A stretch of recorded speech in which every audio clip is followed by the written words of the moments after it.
Welcome to East Alabama Today, featuring topics, events, and interesting people from all over East Alabama. Hosted by Carl Brady. Now, let's get right to the show. Here's Carl Brady. Hello, everyone. Welcome into East Alabama Today. I'm Carl Brady. Thank you for being with us on today's program. Start things off just like we always do by giving you some information about the show and how you can get in touch with me if you have an idea for East Alabama Today. We want to know about it, so send me an email, cbrady@tv24.tv. You guys are our eyes and ears out on the street. You're the way we know what's going on throughout our 9-county coverage area. So when you know of something fun, exciting happening in your community, in your neck of the woods, related to your church, your school, your civic organization, let me know what's happening. And you never know, you may find yourself as a guest here on our program and talking about your special event. So again, the email address is cbrady@tv24.tv. Now we also want to know about the interesting people who live in the community. Maybe you know someone who's an artist or a writer or a musician. Maybe they have an odd or an interesting hobby and you think they'd be a great guest for the show. Well, those are exactly the kind of people we are looking for. So send me their information as well. Same email address, cbrady@tv24.tv. And anytime you want to go back and review some information you've seen here on East Alabama Today, all you have to do is go to our website, tv24.tv, go to the on-demand section, and click on East Alabama Today. And there you'll find a whole series of recent shows where you can go back and watch them at your convenience on your computer, on your laptop, your phone, your tablet, wherever you happen to be watching. You can do that at your convenience at tv24.tv. Hang out with us. We'll be back to get things started off today in just a moment.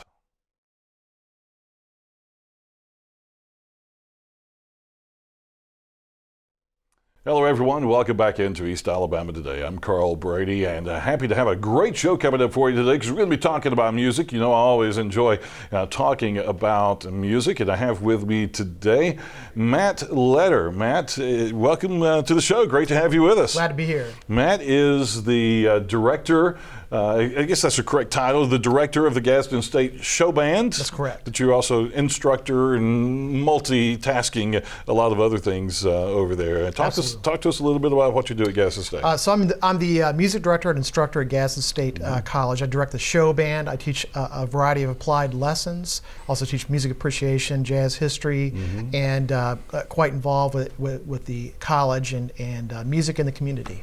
Absolutely. And how long have you been in that position? It's not been very long, but yes. This is our first opportunity to have you on the show. Absolutely. I started August of 2014, so okay. Not too long. Yeah, absolutely. And that's actually, it hasn't been that long. That's no. You've been around for a while then already. Absolutely, and I'm quite lucky to work with the students at Gadsden State. We've got some incredibly talented students. Some of them had gone through TV shows such as American Idol, The Voice, and I'm just floored by the talent level here at Gadsden State. It's quite incredible. You inherited a great legacy for the Gadsden State Show Band. Absolutely. And talk about that. And you come into a situation with a group that's already already in existence and already has great students that have been involved for many years. Yeah, I'm quite amazed when I got here, just going around the community. I go to the post office, I go to restaurants, and someone knows someone that had been in that show band. Yeah. I mean, it's very important, obviously, to the community. And when Rip Reagan had directed the group, I didn't know him personally. I did go to his funeral and heard some stories, and there was a lot of great. He touched so many people in the community. Absolutely. And I hope to be that lucky. And George McSpadden was great as well, and they both passed away last year, unfortunately. But they both left a great legacy. Yeah. The students are very appreciative of their work, and I'm just tickled to have the opportunity to work with the students here and to be involved in the community. And that's the one thing I'm just floored about is just so many people were involved in this group. And the fact that the Gadsden State Show Band performs so much. I mean, there's typically in a university setting, or college setting, they're going to prepare to do 1 or 2 concerts in a semester. The show band does 40 to 50 performances in a year, and so we're quite busy. And I think quite popular. Yes, because people in demand. Obviously, people want to hear the show band. Absolutely, and we're quite busy. We've already performed at the mall. We've done some performances at various spots on campus. It's the 55th year of Gadsden State, celebrating years of excellence there at Gadsden State, and we're celebrating it by live performances at a lot of different places on campus, and so we're very lucky to have that opportunity. And then we've performed for civic activities and performances. We're performing for 2 jazz festivals in the spring, and so we're quite busy. We're getting, my phone is ringing constantly, and it's a good thing. It's a good thing.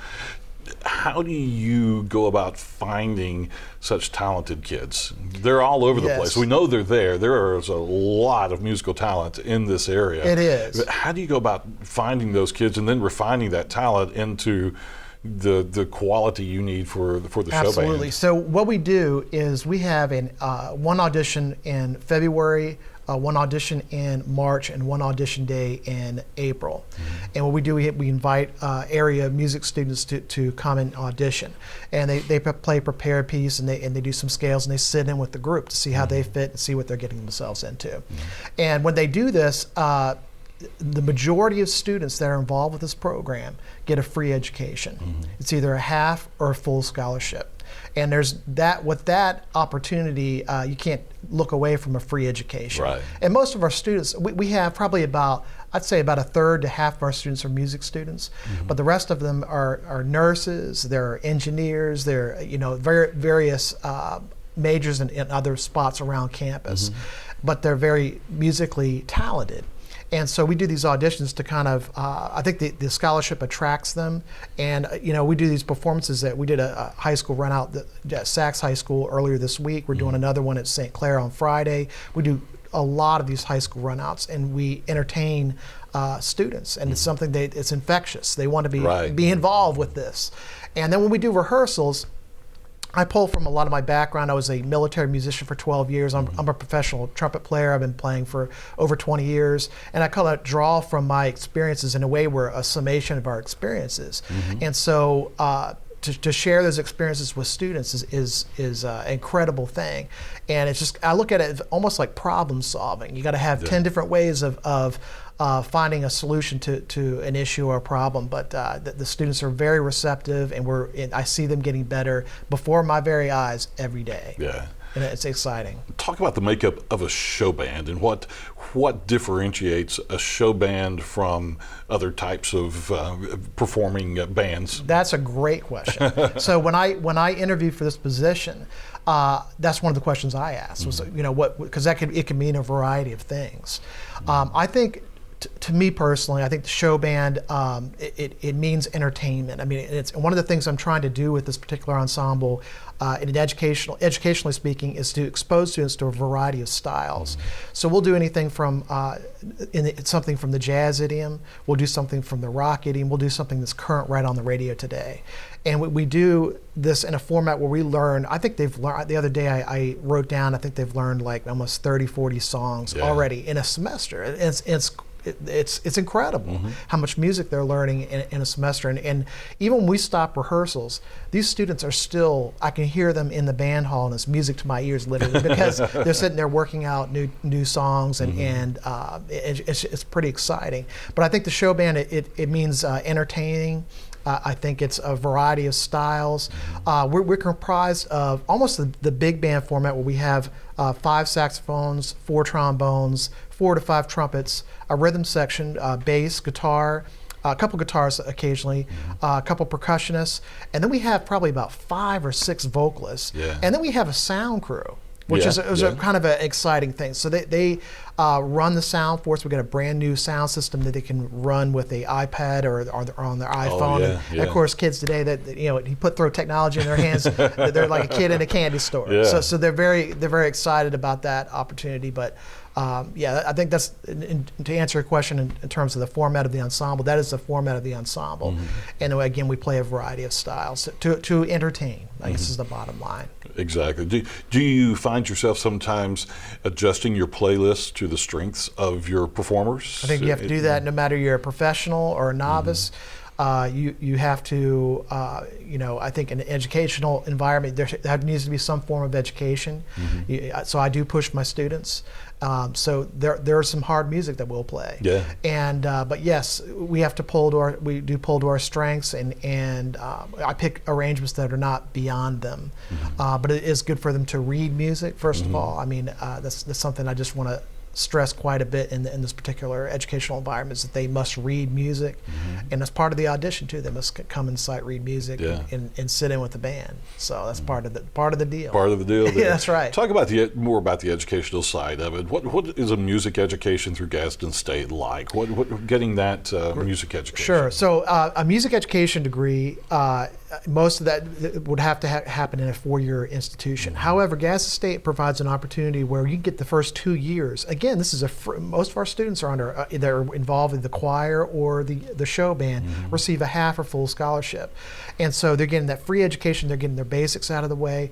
But in terms of musically speaking, they get applied lessons. They get every semester they take an applied lesson, which is a 1-to-1 ratio. It's private time once a week to work on their instrument and further their study. We have music theory. We have group piano lessons that's required. We have ear training, which is perhaps one of the most important classes as a musician, to refine your ear. And then we have a variety of other courses like music appreciation or jazz history if they so desire. We've also added this year a rhythm section concept class. We added the new adjunct faculty member, Jimmy Wallace, to the faculty to help work with the rhythm section, refine them, and if there's any interested people taking guitar or whatnot or bass and want to pick that up, that we offer that opportunity as well. Awesome. Well, we need to take a quick commercial break, so we'll do that. And when we come back, we have a special event coming up in a couple of weeks, and we'll give you all the details on that when we come back here on East Alabama Today.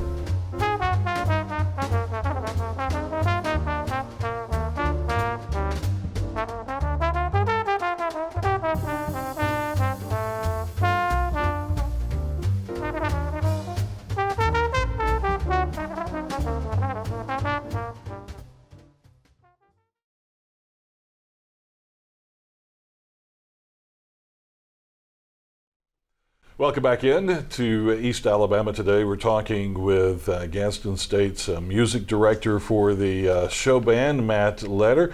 And Matt, outside of being an educator, you are also a professional musician. You play trumpet, you play New Orleans style jazz music, those kind of things. And part of that is, having come from that, is a show that you created called Katrina Katrina, that is being introduced to the local area coming up on November 5th. That's right. And you've got some great jazz music in this. You've got a well-known jazz artist who's coming in to be the guest artist for the program, and that's coming up on November 5th at Wallace Hall. And I'll let you just kind of start explaining this to us, how it came about. Sure. So Katrina Katrina, first of all, I lived in New Orleans for a little while. I was fortunate enough to study with Clyde Kerr and Ellis Marsalis, Terrence Blanchard, and the list goes on. And I was very fortunate to be able to do that. And I immersed myself into the culture of New Orleans. It touches me quite deeply. And in fact, my dissertation is involved with New Orleans music. After Hurricane Katrina, my family and I went through Hurricane Katrina. I had friends of mine that lost everything, musicians that lost absolutely everything. We lost a washer, dryer, computer, very, very minimal things. Then we were transferred up to Rhode Island. While I was up there, I was faculty at Brown University, and I was awarded a grant to put together the show Katrina Katrina to kind of remember those that were affected in the Gulf Coast and in New Orleans. And so I put together the show, and it was very successful. And we ended up doing it at the Naval War College. And then later on, I went out to Colorado to work on my doctorate. And while I was out there, the Boulder Symphony approached me about performing it again in Colorado as part of the chamber music series, and we did that, and we had great reviews from it. Wow. And so I thought it would be a great opportunity to bring that to Gadsden, since we'll hopefully be here for a long while. We're tired. My family's tired of moving around, so we're hopefully planting some roots. But Katrina Katrina is the idea behind it. it's a multimedia show where there's going to be images of New Orleans before Hurricane Katrina and after Hurricane Katrina. You'll see images of the hurricane. You'll see images of New Orleans before and after.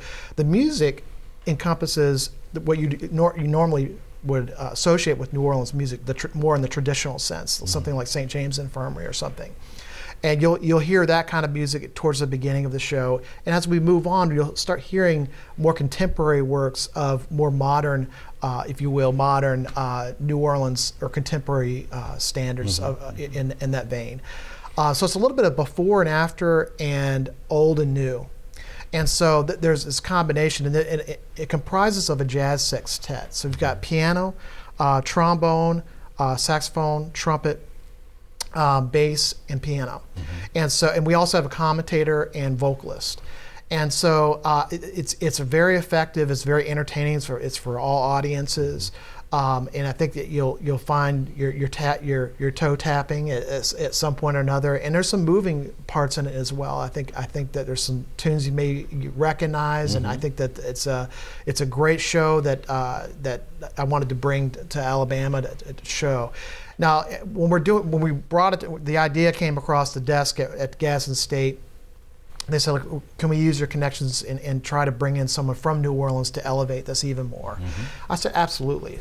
So we have, for this November 5th concert, Delfeayo Marsalis coming to play as a guest artist. So this concert will not only, he'll be involved with this, but it'll feature him.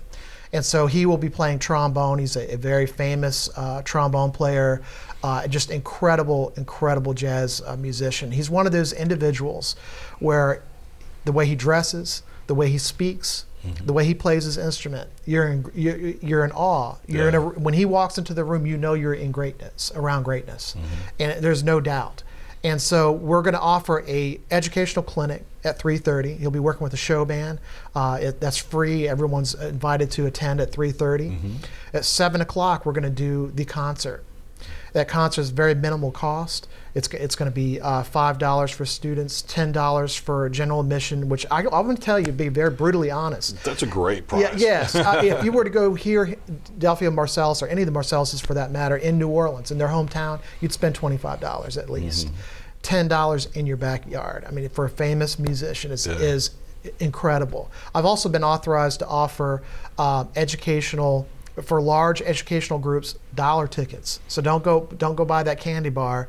If a band director is interested, they can just contact the college. You just bring a whole group of students. For large students, if a band wanted to come, for example, they could buy in mass quantity $1 tickets just for the educational groups for the large quantities. So I've been authorized to offer that. Wow. And then afterwards, we're going to do an after-party jam session. If you're a professional musician or a student at a music school, bring your horn, because you go to the concert, and at the end of that concert, we're going to go down to Blackstone Pub and Eatery and do a jazz session down there. So awesome. you can't beat that. We'll be out there till late hours. Yeah. And speaking of the show band, as we mentioned earlier, they're going to make a surprise performance at some point during the show as well. Okay. So it'll be a great time. It's something not to miss. It's not every day that a famous musician comes to our area.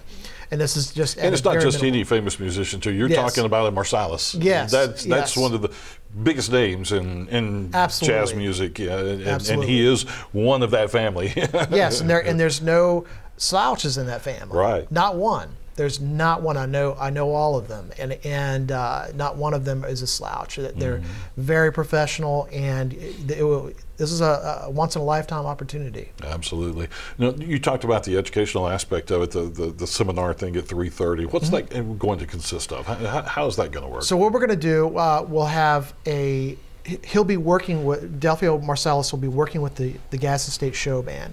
We'll perform a couple numbers, and then we'll let him loose. And he will work with the students, but those in the audience, he will be talking to the audience and the show band all at once to show concepts that we can all learn from. I'm looking forward to getting an education myself. Yeah. I mean, that's the beautiful thing about education, never stops. And I find that even once you get up to a high level, that the more you learn, the more I learn, the more I find out I really don't know. And so, and it's exciting, So I will never stop learning to the day I die. And so it's an exciting opportunity to be around greatness. And so that clinic, bring your horn. You never know. He may have everyone in the room start playing. I don't know. I mean, it's New Orleans. You should bring your horn. I think if you're going to come, and it should be a great education for all. Is he going to hang around for the jam at Blackstone as well? Yeah, absolutely, absolutely. I talked to him about that. I brought Jason Marsalis. I was chair of the music department in New Mexico, and I brought Jason Marsalis out to the college out there, and we had a great time. The only thing I regretted was not bringing the guest artists and having them stay for the quote hang afterwards. Yeah. And so I told myself if I ever did another guest artist that we would have to build in the hang afterwards, and so that's what we're going to do here. So how do you do a jam like that for jazz musicians? I do country and bluegrass, so I know how the parking lot picking goes at a bluegrass festival. Sure. Everybody just kind of gets in their own group and does that. But for a jazz jam like this, how does that work for somebody who's local jazz musician but never had this opportunity before? What you need to do is, first of all, be able to play your instrument, and then to play in a jam session in the jazz idiom, you must know standards. So, knowing a blues, knowing rhythm changes, knowing Bye Bye Blackbird, Summertime, some of these standards, the American classics. And then when we get into a room, that's the beautiful thing about jazz. I've played in Switzerland and Europe, and being able to play music is this universal language. And if you know these tunes, you don't have to speak the language. I mean, I've literally been at a jam session in Switzerland, and we just kind of hummed a tune and said, okay, let's play, and it's one of those things. And so you got to know, I would come to the session knowing a couple jazz standards, jazz songs, and then, know the key that they're going to be in, and then be patient. There's an etiquette. You could Google these things online. What are jazz standards? What is an etiquette at a jam session?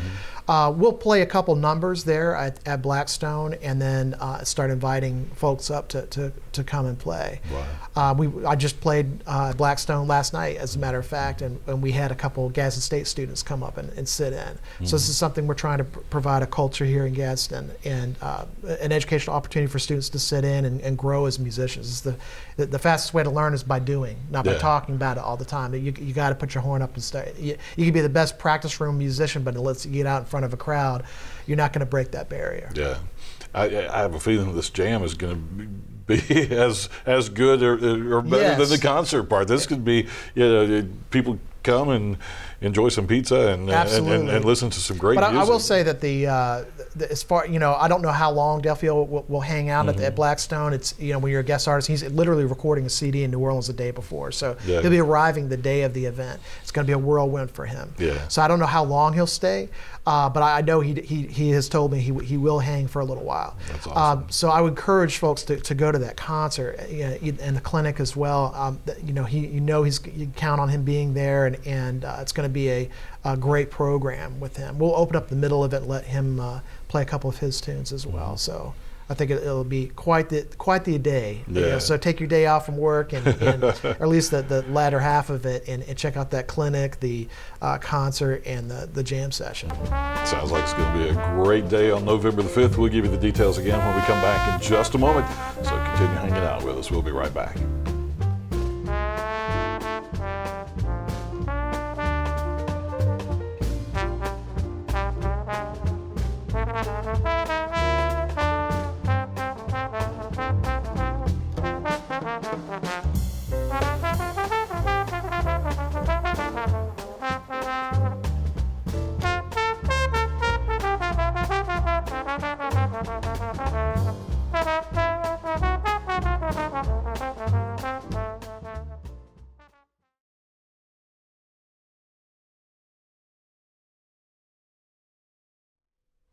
Well, our final segment of East Alabama today. And of course, we want to give you the final details one more time for November the 5th. Katrina Katrina, great concert. You're going to love this, especially if you love the New Orleans jazz, and it's all related to Hurricane Katrina and New Orleans. And you're going to love this show. November the 5th, Wallace Hall Fine Arts Center. The concert itself starts at 7. The educational opportunity, the educational sessions are at 3:30. Then the jam session at Blackstone following the concert. It's going to be a really good show. I think you really will enjoy this. To get tickets in advance, you can go to wallacehall.org to order those tickets online. $5 for students, $10 for everyone else. And Matt, I guess they need to call you directly if they're a band director or something like that who wants to bring up their whole band and get that special price. Yeah, that special price again for large educational groups like bands, or if you're a university or high school, middle school even, or even elementary if you wanted to do that. Large groups, if they buy in bulk, would be dollar tickets for the, not for parents, but for the students themselves. Right, for the students. But again, even for the parents, for that $10, you cannot be, that ticket price for seeing one of the Marsalises. Yeah, and your number at Gadsden State? My direct number is area code 256-549-8394. Okay. Very good. Well, thank you for being with us. I appreciate it. Looking forward to the show on the 5th. Absolutely. And folks, we hope we'll see you there as well. Thanks for joining us today on East Alabama Today. Have a good one.